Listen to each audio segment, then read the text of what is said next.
Ninth class first lesson సోషల్లో 18వ శతాబ్దం చివరిలో French సమాజం. 1774లో బోర్బన్ రాజుల కుటుంబానికి చెందినటువంటి లూయి ఫ్రాన్స్ సింహాసనాన్ని అధిరోహించాడు.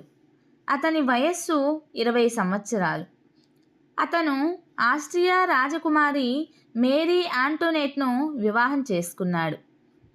అతడు కొత్తగా అధికారం చేపట్టే నాటికి ఖజానా ఖాళీగా ఉందని తెలుసుకున్నాడు.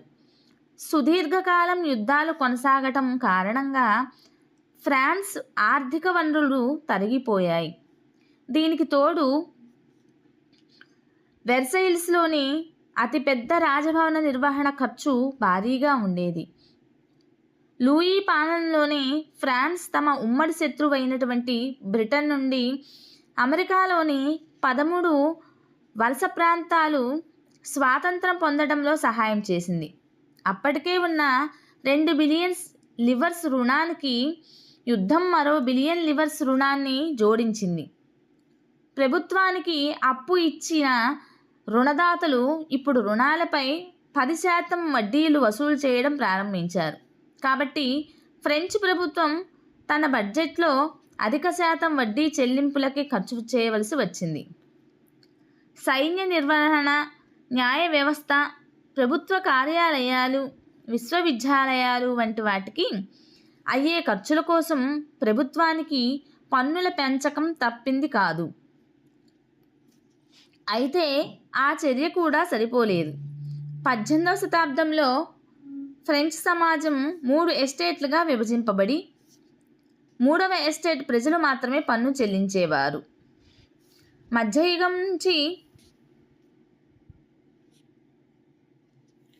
మధ్యయుగం నుంచి కొనసాగుతూ వస్తున్నటువంటి ఫ్యూడల్ వ్యవస్థలో భాగంగా ఈ ఎస్టేట్ల సమాజం ఏర్పడింది. పాత పాలనా విధానం అనే పదాన్ని సాధారణంగా 1789కు ముందు ఫ్రాన్స్ సమాజం సంస్థలను వివరించడానికి ఉపయోగించారు. అయితే వాళ్లల్లో చాలా కొద్దిమంది మాత్రమే వారు సాగు చేస్తున్న భూమికి యజమానులుగా ఉండేవారు. సుమారు 60% భూమి కూలీనులు, చర్చి, 3వ ఎస్టేట్లోని సంపన్నుల ఆధీనంలో ఉండేది. మొదటి 2 ఎస్టేట్లు సభ్యులు అంటే మతాధిపతులు. కూలీల వర్గాల వాళ్ళు పుట్టుకతోనే కొన్ని ప్రత్యేక హక్కులను కలిగి ఉండేవాళ్ళు. రాజ్యానికి పన్ను చెల్లించకుండా మినహాయింపు పొందటం వీటన్నింటిలో ముఖ్యమైనది. కూలీన వర్గాలకి మరికొన్ని ఫ్యూడల్ హక్కులు ఉండేవి. దీంట్లో రైతాంగం నుంచి వసూలు చేసే ఫ్యూడల్ పన్నులు, రైతులు ప్రభువుకు సేవలు అందించడం, అతని ఇంటిలోనూ పొలంలోనూ పనిచేయడం, సైన్యంలో పనిచేయడం, రోడ్డు నిర్మించడంలో పాల్గొనటం వంటి పనులు ఉండేవి. చర్చి కూడా రైతాంగం నుంచి తన వాటాగా టైత్ అనే పన్నులు వసూలు చేసేది. ఇక్కడ టైత్ అంటే చర్చి విధించిన పన్ను. దీని ప్రకారం వ్యవసాయ ఉత్పత్తిలో 10వ వంతు చర్చికి చెల్లించాలన్నమాట. చివరకు 3వ ఎస్టేట్ ప్రజలందరూ ప్రభుత్వానికి పన్నులు చెల్లించాలి. వీటిల్లో టెయిలే అంటే ప్రభుత్వానికి నేరుగా కట్టే పన్ను అన్నమాట. వీటిల్లో టెయిలే అనే ప్రత్యక్ష పన్ను నిత్యావసర వస్తువులపైన ఉప్పు, పొగాకు వంటి వాటిపై విధించేవారు. ప్రభుత్వ నిర్వహణకు అయ్యే ఖర్చును 3వ ఎస్టేట్ భరించవలసి వచ్చేది. నెక్స్ట్ 1715లో మనుగడ కోసం పోరాటం అన్నమాట. ఇప్పుడు 1715లో 23 మిలియన్లు ఉన్నటువంటి ఫ్రాన్స్ జనాభా 1789 నాటికి 28 మిలియన్లకు పెరిగింది. దీనివల్ల ఆహార ధాన్యాల డిమాండు వేగంగా పెరిగింది. డిమాండ్కు తగ్గినట్లుగా ధాన్యం ఉత్పత్తి పెరగలేదు. ఇక అధిక సంఖ్యాకులు ఆహారమైనటువంటి రొట్టెల ధరలు బాగా పెరిగాయి. చాలామంది కార్మికులు ఫ్యాక్టరీల్లో పనిచేసేవారు. వేతనాలు యజమానే నిర్ధారించేవాడు. కానీ ధరల పెరుగుదలకు అనుగుణంగా వేతనాలు ఉండేవి కావు. దీనివల్ల పేదలు, ధనికులు మధ్య అంతరం పెరిగేది. అంటే మీరు మేము గొప్పవాళ్ళం, మీరు తక్కువ వాళ్ళు అనే అంతర అభిప్రాయాలు అనేవి పెరిగిపోయాయి అన్నమాట. కరువు కాటకాల వల్ల పంట తగ్గినప్పుడల్లా పరిస్థితులు అధ్వాన్నమైపోయేవి. ఇవి జీవనాధార సంక్షోభానికి దారితీస్తున్నాయి. జీవనాధార సంక్షోభం అంటే జీవనోపాధికి సంబంధించినటువంటి ప్రాథమిక అంశాలు అంతరించిపోతున్నటువంటి దారుణమైనటువంటి పరిస్థితి అన్నమాట. ఈ విధంగా ఇది ప్రాచీన ఫ్రాన్స్ రాజ్యంలో తరచుగా సంభవించేది. ఇక పెరుగుతున్న మధ్యతరగతి ప్రత్యేక హక్కులకు చరమగీతం. పెరుగుతున్న పన్నులు, ఆహార కొరతకు వ్యతిరేకంగా గతంలో కూడా రైతాంగం, కార్మికులు తిరుగుబాటుల్లో పాల్గొన్నారు. అయితే సామాజిక ఆర్థిక వ్యవస్థలో పూర్తిస్థాయి మార్పు తీసుకురాగల చర్యలను చేపట్టలేకపోయారు. మూడవ ఎస్టేట్లోని కొంతమంది సంపన్నులు, కొత్త ఆలోచనలు కలిగి విద్యావంతులు ఈ బాధ్యత వహించారు.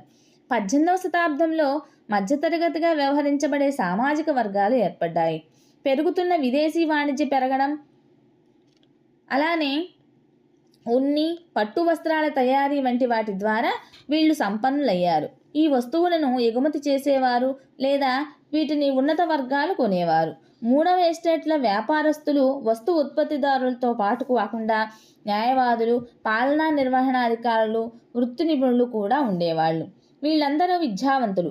సమాజంలో ఏ సమూహం పుట్టుకతో ప్రత్యేక హోదా, హక్కులు కలిగి ఉండరని వీళ్ళు నమ్మేవారు. ఒక వ్యక్తి ప్రతిభను బట్టి అతని సామాజిక హోదా నిర్ణయింపబడాలి. John Locke, Jean Jacques Rousseau వంటి తత్వవేత్తలు ప్రతిపాదించినటువంటి వారు అందరికీ స్వాతంత్రం, సమన్యాయం, సమాన అవకాశాలు ఉండే సమాజం ఏర్పడాలి అనే ఆలోచనలు ముందుకు తెచ్చారు. జాన్ లాక్ రాచరికం దైవదత్తమని, రాజే సర్వస్వం అనే సిద్ధాంతాన్ని తన 2 ట్రిటిసెస్ ఆఫ్ గవర్నమెంట్ అన్న వ్యాసంలో ఖండించాడు. రూసో ఈ భావనను మరింతగా ముందుకు తీసుకెళ్లేందుకు ప్రజలు వారి ప్రతిపాదనల మధ్య సామాజిక ఒప్పందంపై ఏర్పడ్డ సమాజాన్ని ప్రతిపాదించాడు. మాంటెస్క్యూ తన the spirit of the laws అనే గ్రంథంలో ప్రభుత్వంలో శాసన, కార్యనిర్వాహక, న్యాయ విభాగాల మధ్య అధికార విభజనను ప్రతిపాదించాడు. ఈ రకమైనటువంటి ప్రభుత్వ విధానాన్ని బ్రిటన్ నుండి స్వాతంత్రం పొందినటువంటి అమెరికాలో 13 రాష్ట్రాలు అమలుపరిచాయి. అమెరికా రాజ్యాంగం కల్పించినటువంటి వ్యక్తిగత హక్కులకు హామీ ఇవ్వడం అనేది ఫ్రాన్స్లోని రాజకీయ మేధావులకు ఆదర్శంగా నిలిచింది. సెలూన్లు, కాఫీ దుకాణాల్లో ఈ తత్వవేత్తల ఆలోచనలు, అభిప్రాయాలపై తీవ్రంగా చర్చించేవారు. పుస్తకాలు, వార్తాపత్రికల ద్వారా ఈ అభిప్రాయాలు విస్తృతంగా ప్రచారమయ్యాయి. చదవటం, రాయటం రాని వారి కోసమని వీటిని తరచూ బిగ్గరగా చదివి వినిపించేవారు. ప్రభుత్వ ఖర్చులను భరించడానికి లూయి మరిన్ని పన్నులు విధించబోతున్నాడు అన్న వార్త తెలిసి ఈ ప్రత్యేక హక్కుల వ్యవస్థపై నిరసన, కోపము తీవ్ర స్థాయికి చేరుకున్నాయి. నెక్స్ట్, పాత పాలనలో ప్రజలు జీవిత అనుభవాలు.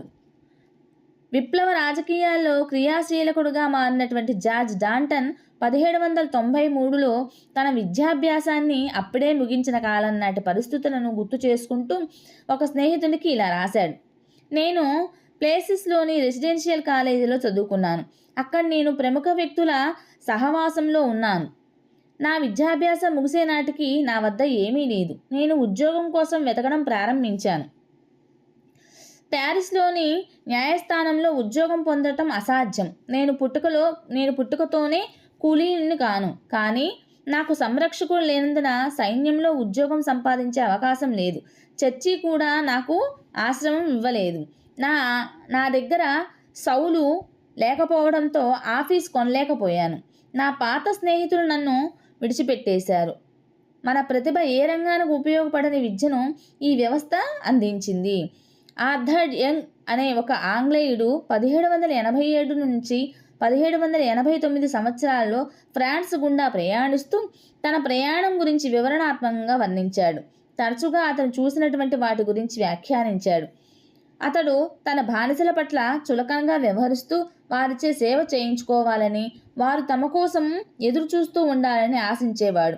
తన బానిసల నుంచి ప్రవర్తనలు కలవారైనప్పటికీ తన ఆస్తిని, సంపదను తను ఉన్న పరిస్థితుల కన్నా భిన్నమైనటువంటి పరిస్థితుల్లో ఉంచుకుంటాననే విషయం అర్థం చేసుకోవాలి. లేదా బానిసల బాధల్లో ఉండగా తాను సుఖంగా భోజనం చేస్తూ ఉండేవాడు. తన కుమార్తె అపహరించబడిన, తన కుమారుణ్ణి గొంతు కోయబడిన ఫిర్యాదు చేయకూడదు.